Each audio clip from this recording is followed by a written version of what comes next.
ഞങ്ങൾ വാഴ 2 കണ്ടിറങ്ങിയിരിക്കുകയാണ്. Biopic of billion bros.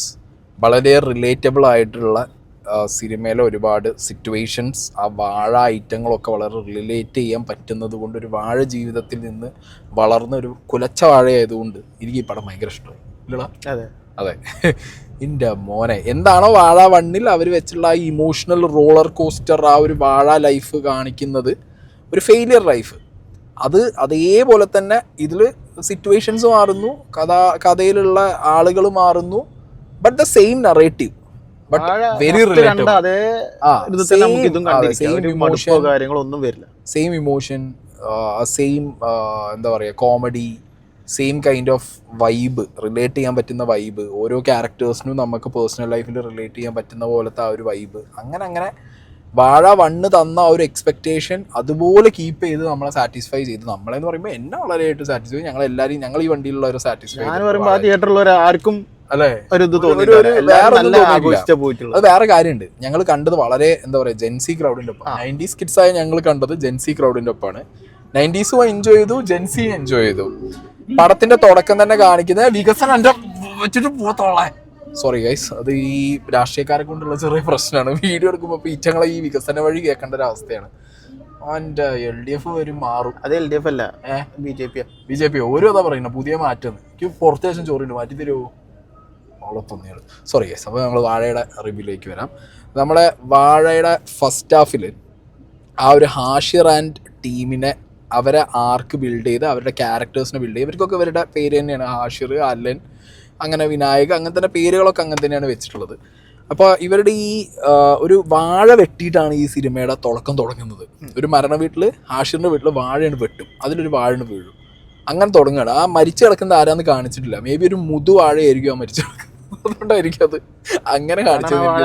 അത് അങ്ങനെ വെട്ടിയത്, കൊലയ്ക്കുന്നതിന് മുന്നേ ആ വാഴ വെട്ടി. അപ്പോൾ വാഴ വെട്ടി തുടങ്ങുന്ന സീന്, അവിടുന്ന് ഈ കുട്ടിക്കാലം കാണിക്കുന്ന അവരുടെ ഫസ്റ്റ് ഹാഫിന്റെ കുറച്ച് ഇമോഷണൽ സാധനങ്ങൾ ഉണ്ടായി. ഭയങ്കര രസമായിട്ടില്ലേ? കുട്ടികളൊക്കെ നല്ല സൂപ്പറായിട്ട് ചെയ്തിട്ടുണ്ട്. എന്നിട്ട് ആ ഫസ്റ്റ് ഹാഫിന്റെ എന്താ പറയാ, തുടക്കത്തിലുള്ള ഒരു 10-20 മിനിറ്റ് തന്നെ ഇതിന്റെ ഒരു നറേഷൻ നമുക്ക് മനസ്സിലായി സിനിമയുടെ, ഏത് രീതിക്കാണ് ഇതിന്റെ ഡയറക്ടർ ഇതിന്റെ കഥ കൊണ്ടുപോകണമെന്നുള്ളത്. കാരണം ഒരു പോണ്ടിനകത്ത് ഗോൾഡൻ ഫിഷ് മരിക്കുന്ന ഒരു സീനുണ്ട്.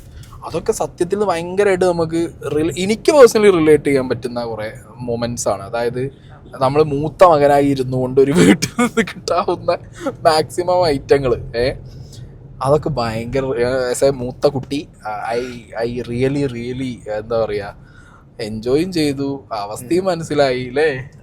സമാധാനം പോയി, ഒരു കുറച്ചങ്ങോട്ട് പോയി പഴയ ബാക്കിലേക്ക്, അത് കൊണ്ടുപോകാൻ ഡയറക്ടർക്ക് പറ്റി. അതായത് ഫസ്റ്റ് ഹാഫ് മൊത്തം സ്കൂൾ ലൈഫ്, അതായത് പല കാര്യങ്ങളും ഭയങ്കര റിലേറ്റ് ചെയ്യാൻ പറ്റും എന്ന് പറഞ്ഞാൽ, ഫസ്റ്റ് ഹാഫിൽ നിങ്ങളൊരു വാഴയായി ജനിച്ച് വീട്ടിനകത്ത് നാട്ടുകാരുടെ മുന്നിൽ സ്കൂളിൽ വാഴയായിട്ട് വളർന്ന് ഒരു കാലത്തും കടിപിടിക്കില്ല എന്ന് പറഞ്ഞ ടീച്ചർമാരെ വരെ നമ്മൾ ഓർത്തു പോകും അല്ലേ. എനിക്കുണ്ടായിരുന്നു ഇതില്.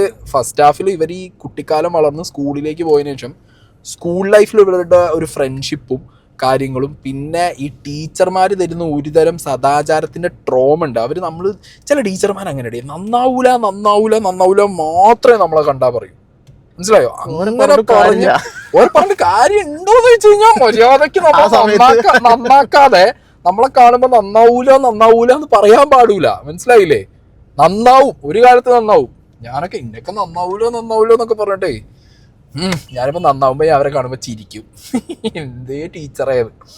ഓക്കെ, എൻ്റെ ഇമോഷൻ കൊണ്ട് ഞാൻ പറഞ്ഞു പോയതാണ്. അങ്ങനെ നമുക്ക് വളരെ റിലേറ്റ് ചെയ്യാൻ പറ്റുന്ന ഫസ്റ്റ് ഹാഫിലെ കുറേ ചെറുപ്പകാലം, പിന്നെ സ്കൂൾ ലൈഫ്, പിന്നെ നന്നാവൂല എന്ന് പറയുന്നവരുടെ മുന്നിൽ നന്നാവാതെ പോകുന്ന നമ്മളുടെ ഒരു ജീവിതം. ഒട്ടും നന്നാവണില്ല. നന്നാവൂല എന്ന് പറയുമ്പോൾ നമുക്കൊരു ഇതുണ്ടാവില്ല നന്നാക്കാൻ വേണ്ടിയിട്ട്. അവിടെയൊക്കെ ഹാഷിറും ഗ്യാങ് ഇട്ടിട്ടുള്ള ഒരു തരം അല്ലേ, ആ റിയൽ സാധനങ്ങളുണ്ട്. ഞാൻ സത്യത്തിൽ പേടിച്ചു പോയത് ഹാഷിറും ടീമിനും ഇത് ഇങ്ങനെ അവർക്ക് പുൾ ഓഫ് ചെയ്യാൻ പറ്റുമോ എന്നുള്ളൊരു സാധനം ഉണ്ടായിരുന്നു. പക്ഷെ അവരിങ്ങനെ എന്താ പറയുക, ഒരു എൻറ്റയർ സിനിമ ആ ഗ്യാങ് മൊത്തം, എസ്പെഷ്യലി ഹാഷിറൊക്കെ കൊണ്ടുപോകുന്നൊരു ഹാൻഡിൽ ചെയ്ത രീതി ഉണ്ടല്ലോ, ഭയങ്കര അടിപൊളിയായിരുന്നു. അതായത് കോമഡി എന്നൊക്കെ പറഞ്ഞാൽ ജെൻസി കോമഡിയാണ്.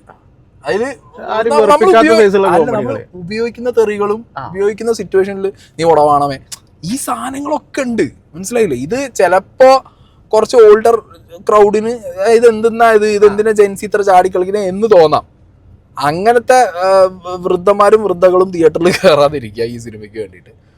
ഫസ്റ്റ് ഹാഫ് ഒരു രക്ഷയുണ്ടായില്ല. പാട്ടുകളാണെന്നുണ്ടെങ്കിലും അവരുടെ ഇമോഷണൽ സീൻസ് ആണെന്നുണ്ടെങ്കിൽ ഇത് ഫാമിലിയും കുട്ടികളും തമ്മിലുള്ള കണക്ഷൻ ഒരു രക്ഷയുണ്ടായി. അതും എസ്പെഷ്യലി ആ സ്കൂളിനകത്തുള്ള ഫൈറ്റ് സീൻസ് ഒക്കെ ഒരു രക്ഷയുണ്ടായിരുന്നു കേട്ടോ. ഫസ്റ്റ് ഹാഫ് അങ്ങനെ പോയി. സെക്കൻഡ് ഹാഫ് തുടങ്ങുമ്പോൾ തന്നെ നമുക്ക് ഒരു ചിരിയുടെ എലമെന്റ് തന്ന് എങ്ങനെയാണോ വാഴ 1 ഇതിൻ്റെ ഒരു സീരിയസ് സാധനം പിടിച്ചത്, അതുപോലെ തന്നെ ഇതിൻ്റെ സെക്കൻഡ് ഹാഫിൽ ആ ഒരു സീരിയസ് പ്ലോട്ടിലേക്ക് കഥ മാറുകയാണ്. അത് കഥ മാറിക്കഴിഞ്ഞാണല്ലോ കണ്ണ് നിറഞ്ഞു പോകും. അമ്മാതിരി ഈ കണ്ണ് നിറയുള്ള സിറ്റുവേഷൻസ് വരാൻ കാരണം എന്താ പറയുക, ഇതൊക്കെ റിയൽ ലൈഫിൽ അനുഭവിച്ചിട്ടുണ്ടല്ലോ അല്ലേ. ഓഫ് എന്തൊക്കെയായിരുന്നു. +2 കഴിയുമ്പോൾ റിസൾട്ടിന് കാത്തിരിക്കുന്നു, പുറത്തു പോകണമെന്ന് പറയുന്നു, പുറത്തു പോയി തെറ്റും. ഞാൻ കൂടുതൽ കഥ ഞാൻ പറയുന്നില്ല. Director Savin S hats off മാൻ. ഒരു രക്ഷയില്ലാത്ത രീതിയിലാണ് ഓരോ ഫ്രെയിമും എടുത്തു വെച്ചത്. നറേഷനൊക്കെ ഉണ്ടല്ലോ വളരെയധികം നമുക്ക് വാഴകൾക്ക് റിലേറ്റ് ചെയ്യാൻ പറ്റുന്ന നറേഷൻ.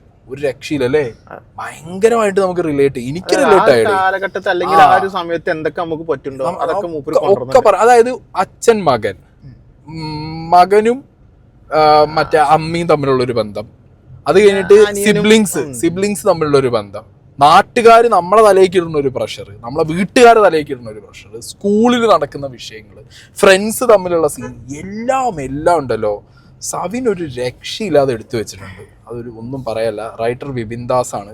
അടിപൊളി അല്ലേ, നല്ല റൈറ്റിംഗ്. അതായത് വാഴ 1 എങ്ങനെയാണോ നമ്മളുടെ ഒരു എക്സ്പെക്ടേഷനും വാഴ 1 നമുക്ക് എന്താണോ നമ്മൾ വാഴ 2 വരുമ്പോഴത്തേക്ക് നമ്മൾ എക്സ്പെക്ട് ചെയ്യുന്ന ആ എലമെന്റ്സ് ഒക്കെ ഇട്ടിട്ട് എന്നാ ഒരു ഫ്രഷ്നെസ് ഫീലും ചെയ്യുന്നുണ്ട്.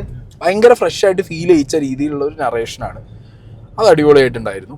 അമീൻ നന്നായിട്ട് ചെയ്തു അല്ലേ. വിജയ് ബാബുനെ കാണുമ്പോൾ ദേഷ്യമായിരുന്നു.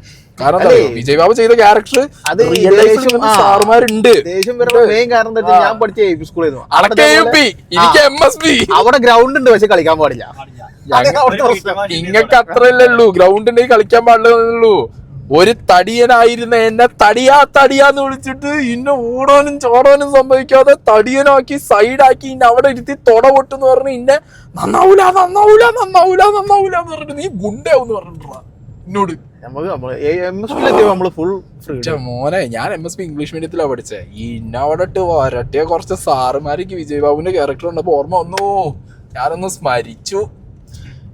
പിന്നെ ആ ടോയ്ലറ്റ് സീനൊക്കെ ഉണ്ട്, ടോയ്ലറ്റിൽ എഴുതിയ ഇതില് ഒരു ടോപ്പ് സാധനം പറഞ്ഞുതരാം. ഈ ടോയ്ലറ്റിനകത്ത് നിന്ന് വരുന്നൊരു മണമുണ്ട്, സ്കൂളിൽ പഠിക്കാനുള്ള സാധനം.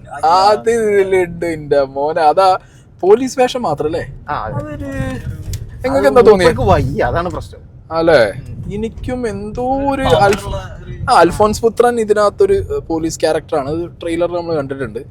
അങ്ങനെ ചില സീനൊക്കെ അടിപൊളിയാണ്. ചില സീൻ പോരാ. അല്ല, മൂപ്പരെ കൊണ്ടുവന്ന തന്നെ ആ ഒരു പ്രേമം ജെൻസി സാധനം അത് പിടിക്കാൻ വേണ്ടി കൊണ്ടുവന്നാണ്. ചില സീൻസൊക്കെ മൂപ്പര് കിണ്ണനായിട്ട് ചെയ്തിട്ടുണ്ട്. ചില സീനിലൊന്നും മൂപ്പര പവർ വന്നില്ല. അൽഫോൻസ് പുത്രന്റെ കാര്യത്തിൽ ഒരു 50-50 ആയിരുന്നു കാസ്റ്റിംഗില്. ബാക്കിയല്ല അല്ലേ, അടിപൊളിയായിട്ട് ചെയ്തിട്ടുണ്ട്. സുധീഷിന്റെ ക്യാരക്ടർ ആണെന്നുണ്ടെങ്കിലും അല്ലെ, എല്ലാരും ബിജുക്കുട്ടൻ ശരിക്കും എന്താ പറയാ, ബിജുക്കുട്ടൻ നമ്മളാ വൈബ് തന്തയിലേക്ക് ബിജുക്കുട്ടൻ ഭയങ്കര ആപ്റ്റായിരുന്നു. പിന്നെ ടുവേർഡ്സ് ക്ലൈമാക്സ് നമുക്ക് വേറൊരു ക്യാമിയോസ് വരുന്നുണ്ട്. അത് ഒരു സർപ്രൈസ് ആയിട്ട് തന്നെ ഇരിക്കട്ടെ. പിന്നെ നമ്മുടെയൊക്കെ സ്കൂൾ സമയത്തുള്ള പ്രണയവും അത് പൊട്ടുന്നതും അത് കിട്ടാതാവുന്നതും, പിന്നെ ലഹരിയുടെ ഒരു വലുത് എന്ന് പറയാനല്ല, ബട്ട് ലഹരിയായിട്ട് റിലേറ്റ് ചെയ്തിട്ടുള്ള കുറച്ച് സാധനങ്ങൾ. അതെ, അത് പക്ഷെ ഇങ്ങനെ സീരിയസ് ആയി പറഞ്ഞിട്ടുമില്ല. അത്ര സീരിയസ് ആയിട്ട് ലഹരിയുടെ കാര്യങ്ങൾ പറഞ്ഞില്ലെങ്കിലും ഹൗ ദാറ്റ് നെയിം ഒരു വട്ടം വന്നു കഴിഞ്ഞാൽ അത് പിന്നെ പോവാത്തൊരവസ്ഥയും അത് ലൈഫിൽ ഉണ്ടാക്കുന്ന ഒരു ഇമ്പാക്ട് അത് പറഞ്ഞിട്ടുണ്ട്. പിന്നെ എബ്രോഡ് പോകണം പഠിക്കാൻ, നമ്മളെ നാട് വിട്ടു പോകണം എന്നൊക്കെ ചിന്തിക്കുന്ന ആളുകൾക്ക് ഒരു റീതിങ്കിങ് വരാൻ മാത്രം. എന്നാൽ അത് കുറേ കാണിച്ചിട്ടില്ല, ഇനഫ് ആവശ്യമുള്ളത് മാത്രം കാണിച്ച് നിർത്താൻ പറ്റിയിട്ടുണ്ട്. എല്ലാം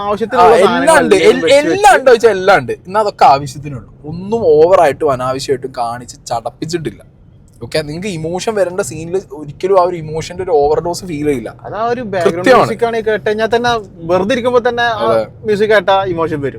അപ്പോ ഹോൾ ഇൻ ഓൾ ഒരു അല്ലേ അടിപൊളി. ഞാൻ ഭയങ്കരമായിട്ട് എൻജോയ് ചെയ്തു. എനിക്കൊന്ന് ജെൻസി ക്രൗഡ് ഇത് ഒരു 100 CR 100 കോടി എത്തിക്കുന്നു തോന്നുന്നു. അങ്ങനത്തെ രീതിയിലുള്ള വൈബ് പടം.